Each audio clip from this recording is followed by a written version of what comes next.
Om Shri Swaminarayan Namaha. Om Shri Ghansham Maharajaya Namo Namaha. Om Shri Sadgurubhyo Namaha. Welcome to SwaminarayanSpirituality.com and all of the related YouTube podcast channels. This is Sachin Karnik. I want to offer my prostrations to all the great sages and to Bhagavan residing everywhere and in the heart of every being. Ishavasim idam sarvam. With that, we are continuing today to examine additional dimensions of Garada Pratham number 1, Vachanamrut, where the question of Maya and the answer regarding Dhyan given by Bhagavan Swaminarayan, Shriji Maharaj, is something that we have been contemplating on from many different perspectives. Today, I want to talk about the distinction between Dhyan that one is doing through volition, through willpower, through the sense of me, the ego, the I, versus dhyan that naturally erupts in the mind, in the body, in the senses, without, quote, doing dhyan. Now, I think I've talked about this a bit before, but I'm going to mention it again as a review, and then we'll go from that as a jumping off point. Shriji Maharaj uses the word Bhagwani Murtinu Dhyan Karta, Je Adu Avine Avran Kare. Karta means you're doing Dhyan. Well, when you are doing Dhyan, there's going to be Avrana. The Avrana is going to show up. Avrana meaning the obstacles are going to show up because there is an attempt to do Dhyan. And I know this is difficult to explain and to understand, but we want to move out of that sense of I am doing Dhyan into that state where dhyan naturally occurs. Dhyan meaning meditation on the murti, the connection with the form of God. Sakar Swarup, Sakar means with form, of Bhagwan, that happens without the doership. And again, this is only my reflective commentary on this point.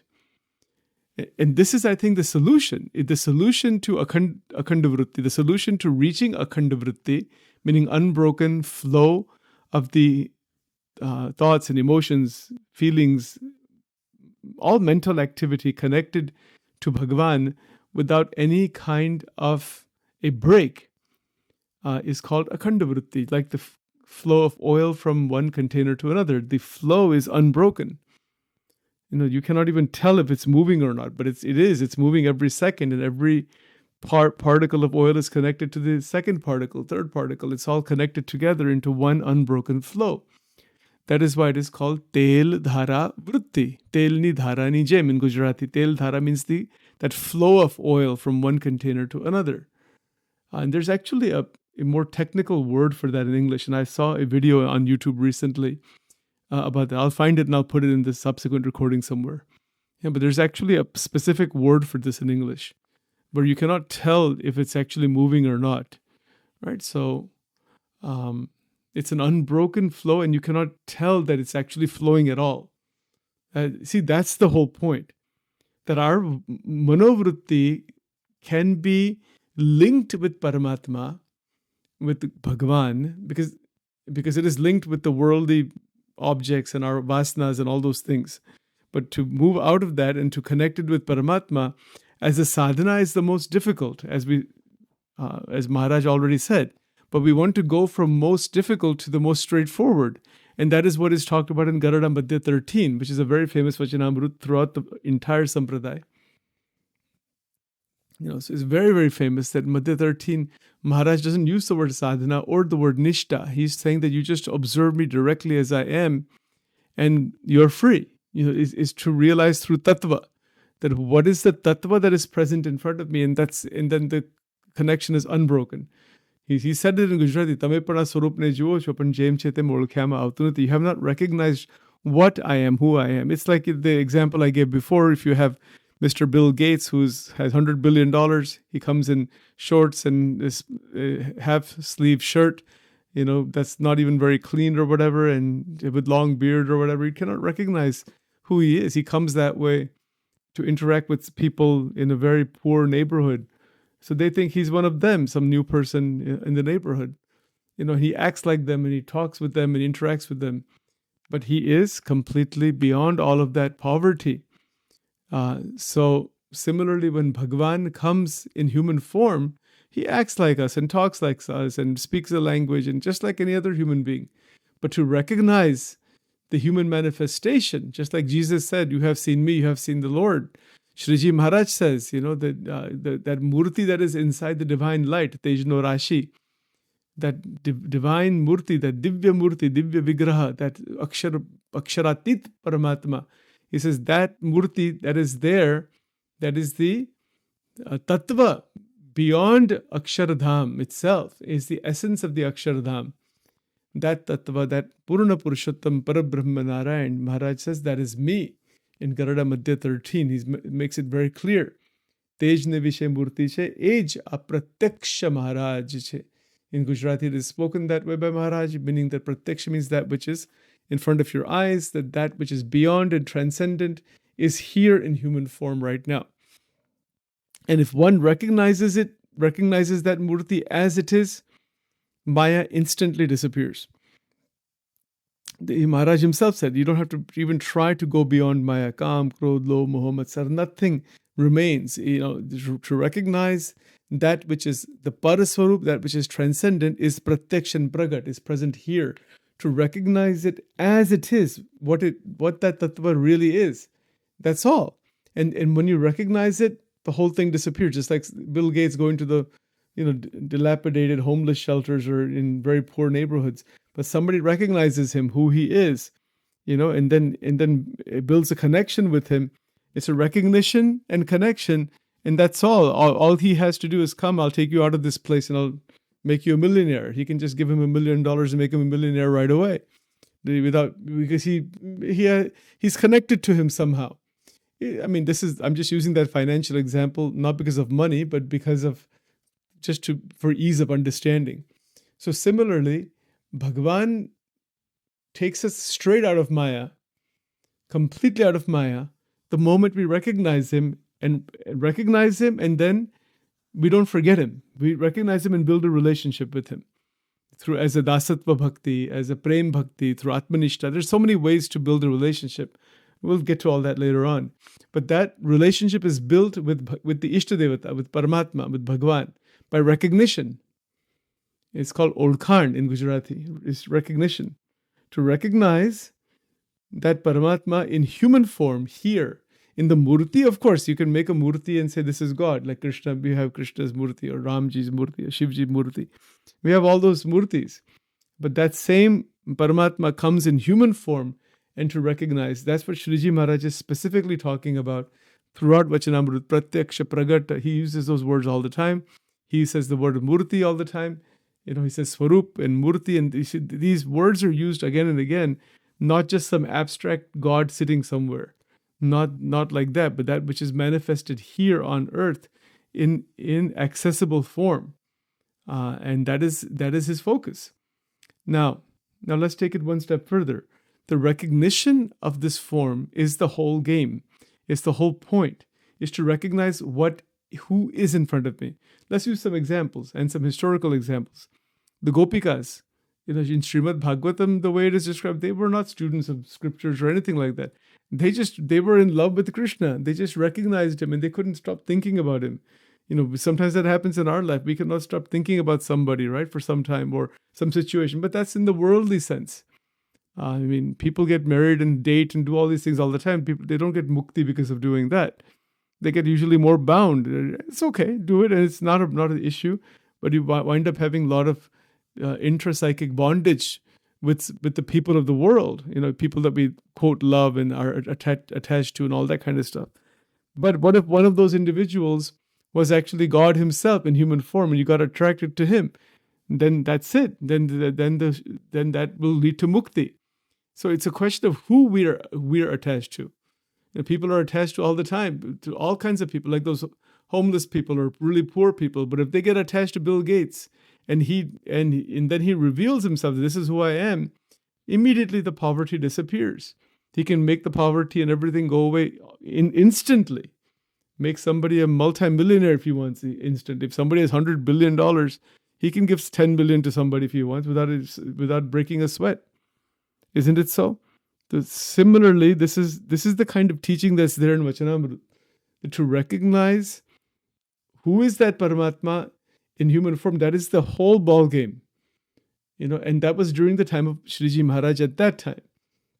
The same thing was there during Bhagwan Krishna, Bhagwan Ram. The various incarnations of Shivji have come also. So many are there. Different gurus have come, but it's a matter of recognizing who they are. Like in Maharashtra, you had Sant Gnaneshwar, Sant Tukaram, and so many are there, right? So those who recognize them is fantastic. Then they can be elevated rather quickly, rather rapidly. So that is the dhyan. So dhyan then happens without any obstruction. It is called Mahima. And we looked at some of the references from the footnotes in the last several recordings. That it's all about Mahima, means glory. Bhagwan and Santano Mahima Nugnan. We kind of probed that a bit. We'll go back into that in more detail. But the point is simply that when one recognizes who it is that is in front of me, and in that recognition, there is no forgetting that being, then that is bhakti. Bhakti opens up. It's unbroken bhakti. That happened with the Gopikas. That happens with Hanumanji and Lakshmanji and Sitaji. They recognize Bhagwan Ram. You see, that happens with all the incarnations. Even great saints come, they have devotees also. And they don't forget them. They cannot forget the divinity that is there. In every religion of the world, the same concept prevails. In the Jewish tradition, you have prophets. In Christianity, we have Jesus. And then in Islam, there is Muhammad. But the focus is on Allah. That's another way to go about all of that. There's Sufis and so many different teachers are there. The point is to recognize the glory and greatness of God that is manifesting here and not just an abstraction. Otherwise, it becomes what is called nirbij dhyan. So there's two kinds of meditation that are talked about. That is from Swaminarayan Tattvagnan point of view, and that is nirbij dhyan and sabij dhyan. There's many other kinds also, but the sabij means what? With seed. That means with manifested Guru or Bhagavan, and to focus on that divinity and to internalize it and absorb and connect and whatnot. That is called sabij dhyan. Like if you want to make a big tree, you have to plant a seed that will eventually become the big tree. But if you don't plant anything, just keep putting a lot of water and fertilizer, but there's no seed there, nothing is going to grow. So this is one of the criticisms of Buddhism. In the Buddha tradition, there's no concept of Bhagavan at all, or even the Atma, right? So it is called nirbij dhyan. It's like silence. Maybe at the most you get to a lot of silence, and the concept is to obliterate oneself. There's no you. Anatmavad is called. In Nirvana, there's no you. There's blowing out. Now maybe there is the Brahman and all that, but Buddha didn't talk about it, and the tradition doesn't talk about any Brahman or anything like that. They just talk about Nirvana. Buddha was silent about it. Is there actually something there, or there's nothing there? Nothingness. You see, so this kind of thing, Maharaj has, of course, stated there is such a state, but that would be considered as an obstruction. By Shriji Maharaj. Now, you may disagree with that. If somebody does, that's up to them. That's fine. But Maharaj's point of view and the Paramahansas, they do not want anybody to be stuck in that Mahashunya. Shunya means nothingness. And that word is used in the Swaminarayan scriptures. Mahashunya avastha. Prakriti Purushni Mahashunya avastha. So even Maharaj has clarified what that Shunyam is and where is that Shunya. When Prakriti and Purush come together, there's a certain function that they have where there's absolutely nothing that exists. And that is a void, total void. It's called Maha Shunya Avastha. That's only in the Swaminarayan literature. This actual language is there. It's not there in any other place this way. I mean, Buddhism talks about the Shunyam, nothing. There's that discussion. But there, Shriji Maharaj explains even where that Shunya comes from. Again, we'll maybe talk about that some other time. My point is that there is two kinds of dhyan, sabij and nirbij. So the focus as far as Swaminarayan teachings are concerned is sabij dhyan, that is the murti. So the more we believe in God, the more we believe that God has form, God is present, pratyaksha and pragat. God is present in all. Bhagavan, God meaning Bhagavan, not the Ishwaras are also considered God, but This is Parameshwara that we're talking about. Ishwaron ke hi Ishwara.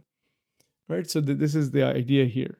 Avtaron ke hi avtari. The source of all incarnations, the fountainhead of all incarnations. That is called avtari. So that avtari tattva is the goal. Not the shunyam and not these other different intermediate lokas and all those kinds of things. There's so many, there's no end to all that. But that is not the goal. The goal is Narayana, Bhagavan Narayan, that is beyond Akshara Brahma.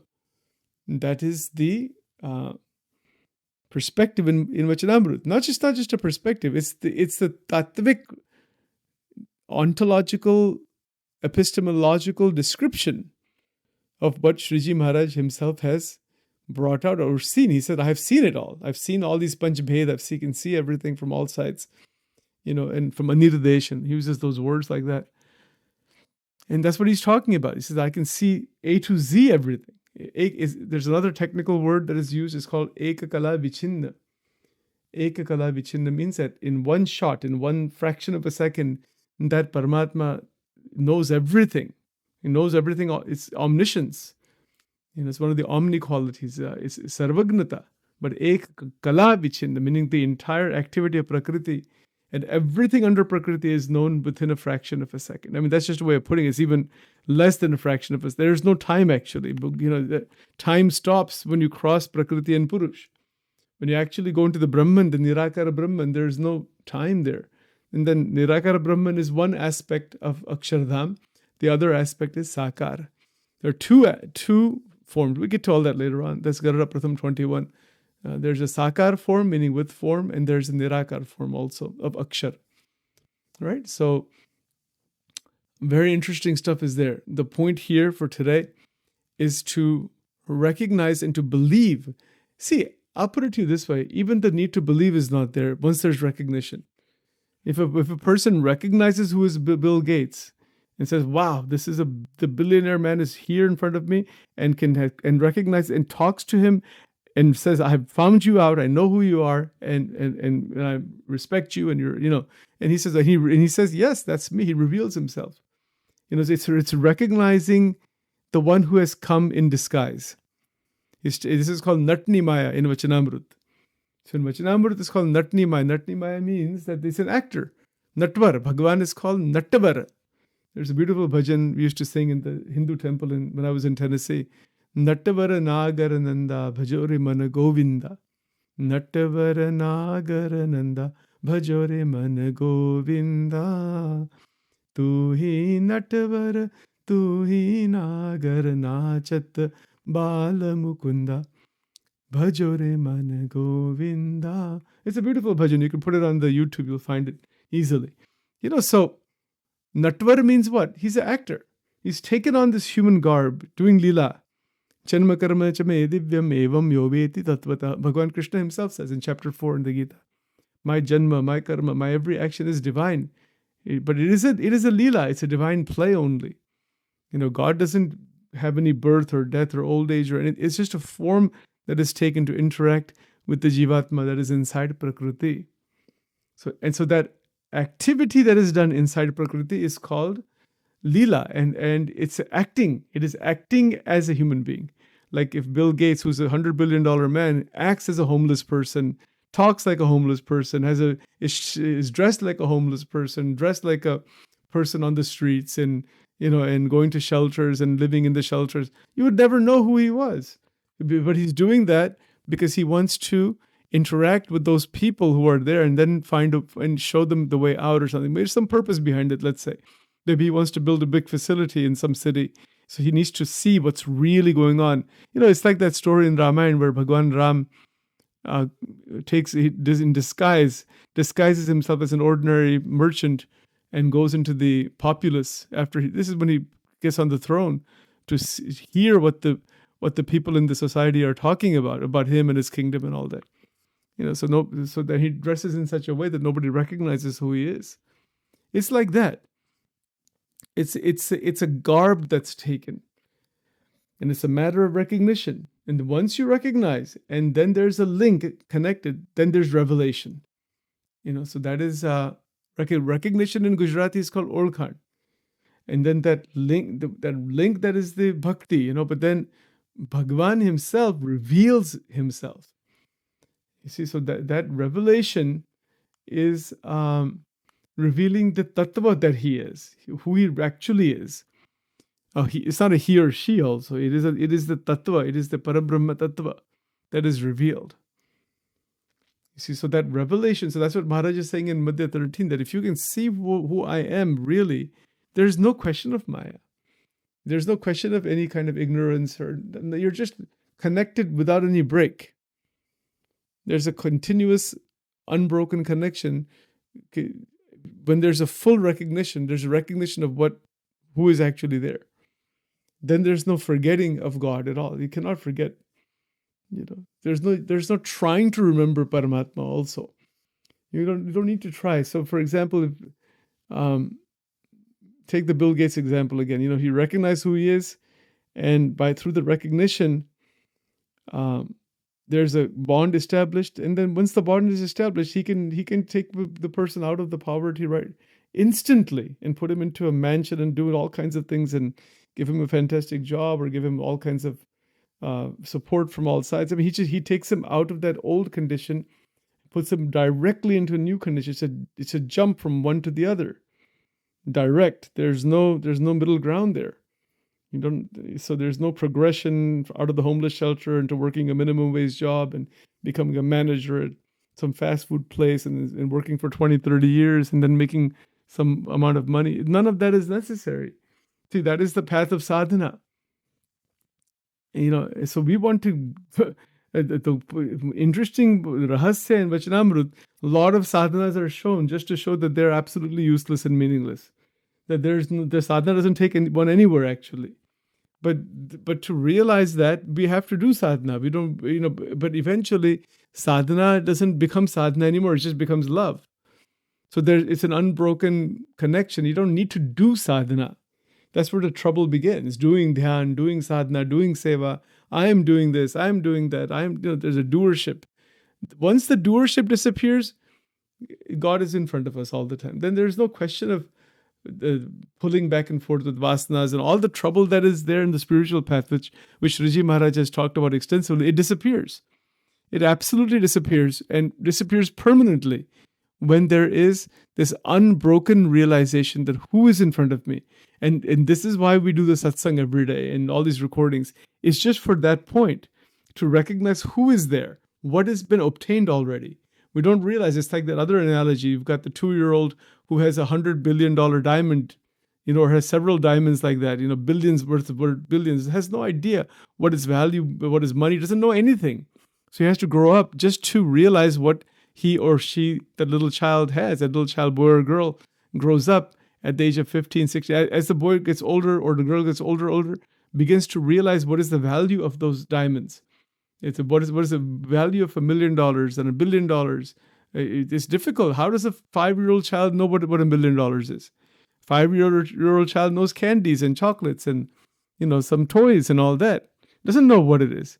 Similarly, this Vachanamrut and Swaminarayan, Vedas, Bhagavad Gita, Jnaneshwari, Avadhut Gita, all scriptures, these amazing scriptures by all the acharyas, they are like those billion dollar, $1 trillion diamonds, and we don't know what they are. That's why they don't have any, the people of the world cannot recognize what it is, so they don't give any importance to it. They're playing around with the foolishness of this world as small children, with the toys of this world, literally. One person bashing another, one person trying to overcome somebody else this way, that way. This is all that small-mindedness continues. Just like children are playing in the playground and they're fighting and shouting and screaming and for a small piece of candy or a small piece of... Exactly like that. Gunatidan Swami said, "Akho sansar chokrani ramat jevo che." What a vision! It's the entire human population is a child, like it's a child play. You can see that's what it is from the enlightened state. But they have not grown up. Humanity hasn't grown up, and it lives and dies like that. But when saints are recognized, when this realization happens, what is the power of Adhyatmic sadhana? The power of the Veda mantras, Vedantic mantras. It's amazing. Swaminarayan mantra, Krishna mantra, Ram mantra, Shiv mantra, Devi mantras. What is the importance and significance? When a person really recognizes all this, then the whole world, as Maharaj himself stated, samatva, in Madhya 13, we'll talk about that again in a lot of detail as time goes on. Everything becomes equalized. Everything becomes the same meaning, samaloštashma kanchana. You can have a diamond, like $1 million, golden object in one hand and dust in the other hand, and both are part of the earth. You don't treat them the same because of the worldly human community, but they're just only part of the earth only. We don't take anything with us, and they're just part of the earth. That's all. So samatva in the Gita says samaloštashma kanchana. So you can see equanimity in both, and that allows us to get absorbed inside Bhagavan. And when that happens, the doorway opens into the Akshardham. It opens into the divine transcendental abodes, Vaikuntha, Goloka. Extraordinary places are there that are not part of this material world. And they begin to reveal themselves. They begin to open for the devotee. That's a guarantee. Gadara Pratham 9, Gadara Pratham 5. There's just multiple places in Vachanamrut itself where this guarantee is given that Bhagavan opens that door and shows the bhakta everything. Gadara Pratham 1, we talked about that before. The first paragraph from this current series. It's a guarantee. And actually, pure devotees don't even want to see all those things. They're just so lost in bhakti. The rasa is so intense. You don't want to see any transcendental visions and all this thing. But if it shows up, it can. The bhakta just has to make a sankalpa. Show me Brahma, Vishnu, Shiv. Immediately they will appear. Show different galaxies. They will appear. Show different abodes. They will appear. Show what is the Atma. It's revealed. Everything is possible when there is unbroken connection with Paramatma, Akhanda Vritti. When that is Ananya Chintan, Ananyas Chintayanto Mam. So there's no other Chintan, there's no other distraction. Automatically that absorption is there, that fantastic connection is constantly there without effort. That's the key. There's an effortless, meaning a sahaj state. See, Maharaj's name is Sahajananda Swami. Sahaj means natural. And that name was given to him by his Guru Ramanand Swami because he recognized that this is an enlightened being and he's in the Sahaja state. His Ananda is always Sahaja. It's a Sahajanand Swami means that who has reached that Ananda, who is that Ananda, and that is natural. It is Sahaj. It's not contrived or artificial, or it is the natural state of oneself. So that is our goal. We want to reach that Sahaj Ananda state. We want to reach Sahajananda that way. That is the whole meaning, actually. And there's a whole breakdown of that name also by Nishkurananda Swami. We'll get to that some other time. So, having said all this, it's an interesting and very powerful point to recognize who is there, to believe firmly. See, if there is true recognition, there's no question of belief. No, you don't need to believe it. It's all, you know it, you're in it. Where's the question of believing it? When a person recognizes out of maturity what is $1 billion diamond, they don't need to believe that they're holding it in their hands. I have to fantasize something or believe something that I cannot see. No, it's right in front of you. It's with you. You're holding it. There's no question of belief at that point. Belief stops and there's only anubhav. That is why Shankaracharya ji used the expression aparoksha anubhuti. There's no belief at all. Belief stops. Belief is there only up to the point where anubhav begins. When anubhav begins, belief disappears. How can there be any belief in God when you are actually seeing God, when Bhagavan is manifesting himself or itself, at all times for the devotee in countless transcendental ways? Where's the question of believing in anything? You see, so people don't know all this thing, or it's hard to explain it perhaps sometimes. It's not a question of believing in God. It's a matter of realizing that that tattva exists and that is present with me and inside of me. But because we don't have that anubhav, then we say, okay, now believe, have atmanishta, swarup nishta, this nishta, that nishta. This word nishta then comes, it's a lower level word. But there's a point where there is no nishta needed. You're in it, completely in it. There's no question of nishta at all. That's why in Garada Madhya 13, the word nishta is not used.